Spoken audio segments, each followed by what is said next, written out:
Uongozi wa Nundo. Baada ya kifo cha Mzee Pongo, kijiji cha Kimasai kilikaa katika kimya kizito.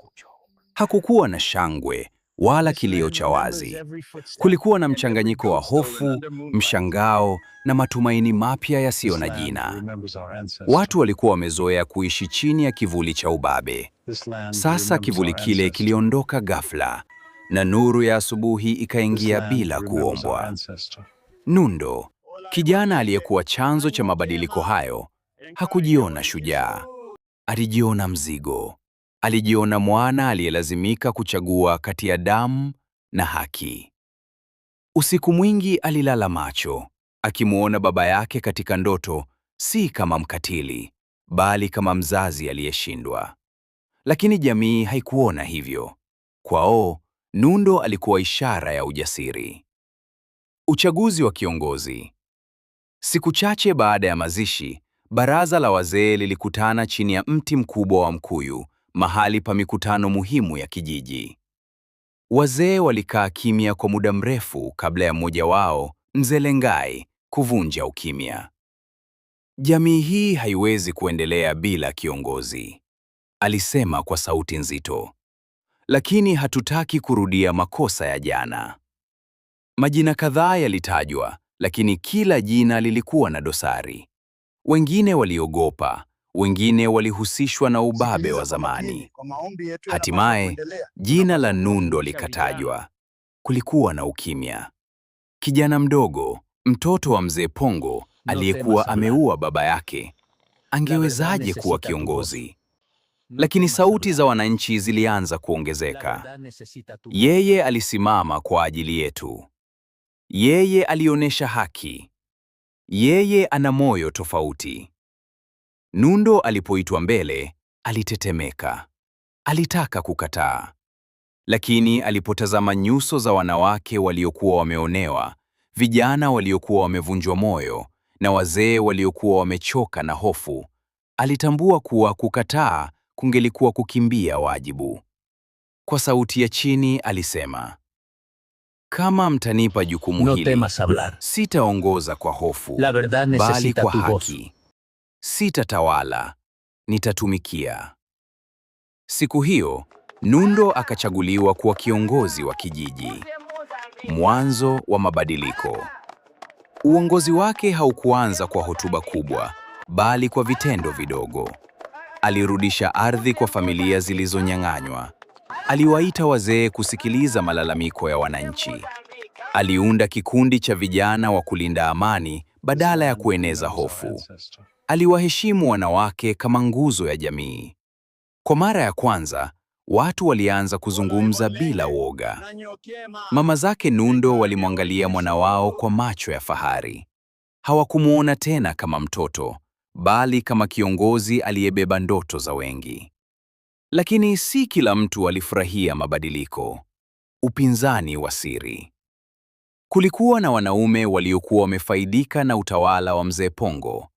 Walikuwa wamezoea rushwa, heshima ya uongo na nguvu za hofu. Kwao, Nundo alikuwa tishio. Walianza kueneza maneno ya sumu. Ni muuaji wa baba yake. Leo anawaonea wengine, kesho atatuonea. Huyu si kiongozi, ni mkosaji.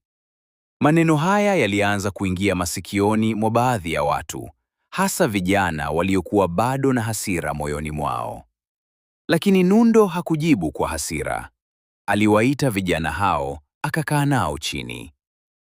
Nimekosea kwa kumuua baba yangu, alisema kwa macho yaliyojaa ukweli. Lakini sitakosea kwa kuwaumiza ninyi. Niko hapa kujenga, si kubomoa. Maneno yake hayakufuta majeraha yote, lakini yalipanda mbegu ya imani. Kiongozi wa mfano. Miezi ikapita, kijiji kikaanza kubadilika. Watoto walianza kurudi shuleni. Wanawake wakaanza kushiriki katika maamuzi ya kijiji. Migogoro ilitatuliwa kwa mazungumzo, si viboko. Mifugo ililindwa kwa ushirikiano, si kwa wizi. Kijiji cha jirani kiliposikia habari hizi, walimtuma mjumbe kuja kujifunza. Kisha kijiji kingine.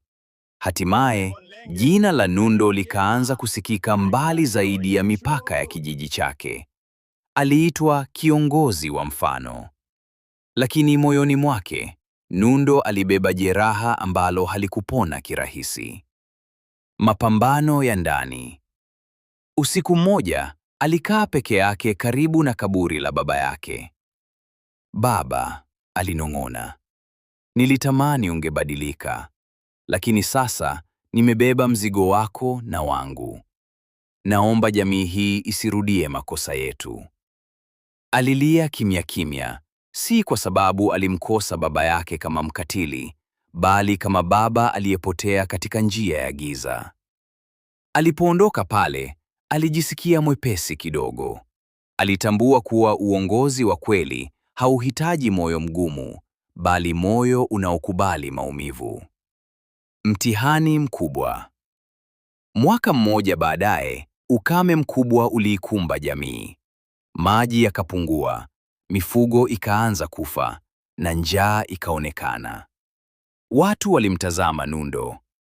"Sasa utafanya nini, kiongozi wetu?" Nundo hakutoa lawama.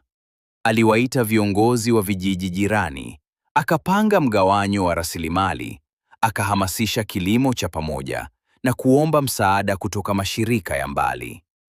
Hakusema nitafanya, alisema tutafanya. Kwa mshikamano, kijiji kilinusurika.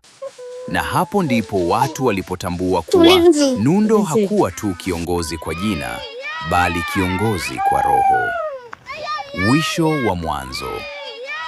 Miaka kadhaa baadaye, watoto walipokuwa wakiulizwa kuhusu historia ya kijiji, walitaja majina mawili: Mzee Pongo kama somo la ukatili, Nundo kama somo la mabadiliko. Na hadithi ya Nundo ikawa ushahidi kuwa kiongozi wa kweli hazaliwi kwa nguvu, huzaliwa kwa maumivu, huruma na uamuzi wa kubadilika. Hola ibon lenge na nyokema enkaine o inkishu. Haraka! Muziki Mozambika.